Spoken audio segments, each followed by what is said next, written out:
10 people have been diagnosed with the COVID-19 coronavirus in Rusizi district since Sunday. Laboratory tests have confirmed that the sick are cross-border traders between Rwanda and the Democratic Republic of Congo, which has made health officials suspect that Rubavu district may also be facing a similar problem. It's for this reason that the cabinet on Tuesday decided to suspend travel to and from the two districts in the western province. According to the Minister of Local Government, Professor Shaka Anastase, it's a decision that should be understood as a relief effort rather than a punishment for the residents of Rubavu and Rusizi.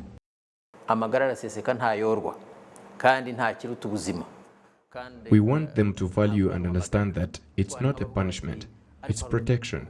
Decisions made are not punishments, but rather means of protection. Because if we delay, infections will increase and the ability to monitor them might be difficult. Secondly, if we don't get to the ones that got infected early, they might become critical. The two people in our country that have passed on are because they lived abroad and returned when they were very ill and had gotten worse. That is why even all the efforts didn't save them. It is therefore important to follow up people who might have been infected early, which is the key to prevent the disease and make it possible to treat them. So we don't wish for the people of Rusizi and Rubavu to be infected, and the few cases that are there, we want to monitor them early for their well-being. With the exception of Rusizi and Rubavu, travel around the country has now resumed, and taxi motorcyclists too have resumed carrying passengers, while there are concerns that this could exacerbate coronavirus infections in the community. The Minister of Local Government, Professor Shaka Anastase, thinks otherwise.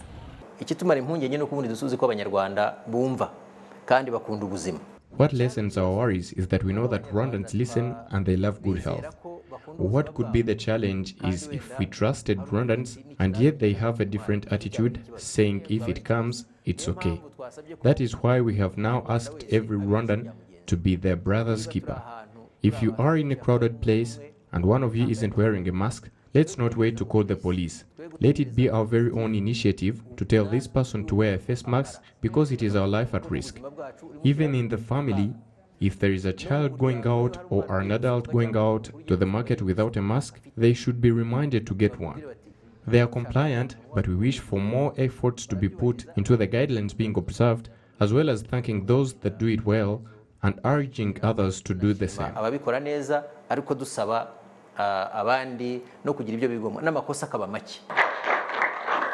On Monday, President Paul Kagame stressed that continuing to abide by the directives to prevent this pandemic from spreading further is what will determine how quickly people can return to their normal life.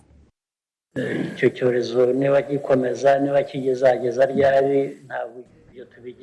the pandemic continues, when it will stop, how long it will take, no one has the ability to know that.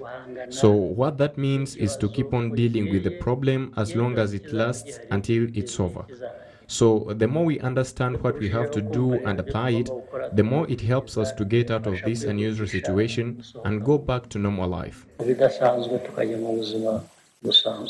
15 days from now, the cabinet will once again meet to assess the situation and decide on how to proceed on dealing with the pandemic. Reporting for RTV, Gloria Mutesi.